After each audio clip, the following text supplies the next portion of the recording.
to week 3 of Intro to Psychology. This week we will learn about memory and how memories are formed.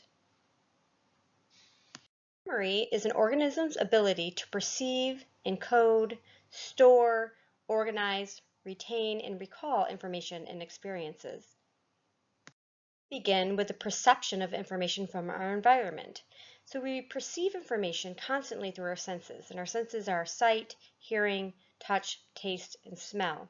And so if we were unable to perceive information provided to us by our senses, we would be unable to make new memories.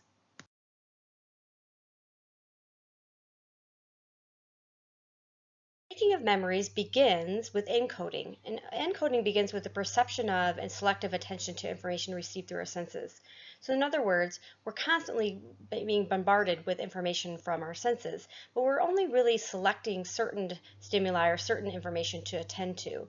And so if you think about it for a moment, go ahead and try to feel your clothes on your body. And if you think about it, you can actually feel your clothes touching your body. But most of the day, you don't feel your clothes touching your body because you are not attending to them. So encoding begins by selective attention to particular information that's coming through our senses.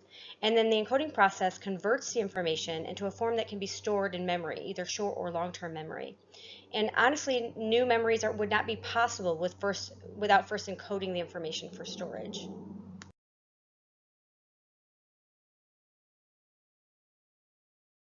Once the information is encoded, it must be stored in a memory system to become a memory. These systems include short-term or working memory and long-term memory systems. And in order for the memory to be useful, it must be able to be retrieved or recalled, taken out of the storage place and into the consciousness.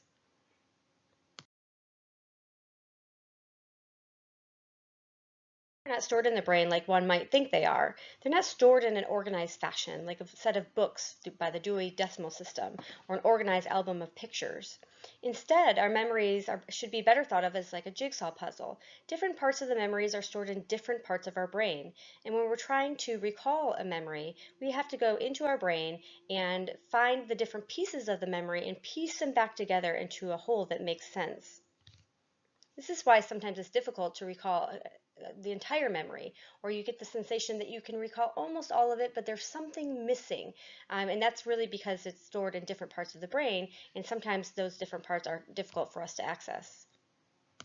Three different types of memory. Sensory memory is an exact copy of what is perceived through our senses. It's only held for a few seconds or less. And if we don't attend to it, there's very little chance that it will be placed into our short-term memory. Our short-term memory stores small amounts of information for short periods of time. It's commonly referred to as working memory. So working memory is when we hold information that we need when we're thinking through something or solving a problem. So if you think about solving a long division problem, you would have to hold in your memory how to carry that one over, how to borrow. And so that information is stored in our working memory. Sometimes our working memory is referred to as the brain's post-it note because it's just temporary information that we need in order to stay organized and to solve issues or solve problems. Long-term memory is nearly limitless in its relatively permanent storage of meaningful information. So for information to be stored long-term, it typically needs to be meaningful and important to the individual who's storing it. So the human memory system has three main memory types. Sensory memory, which we've talked about, it's only held for a few seconds, gives us the information that's coming from the environment and holds it just for a moment. Short-term memory, which is sometimes referred to as working memory, which is typically stored for less than a minute, but allows us to solve problems and to think through events in our life. And then long-term memory, which is stored for a lifetime.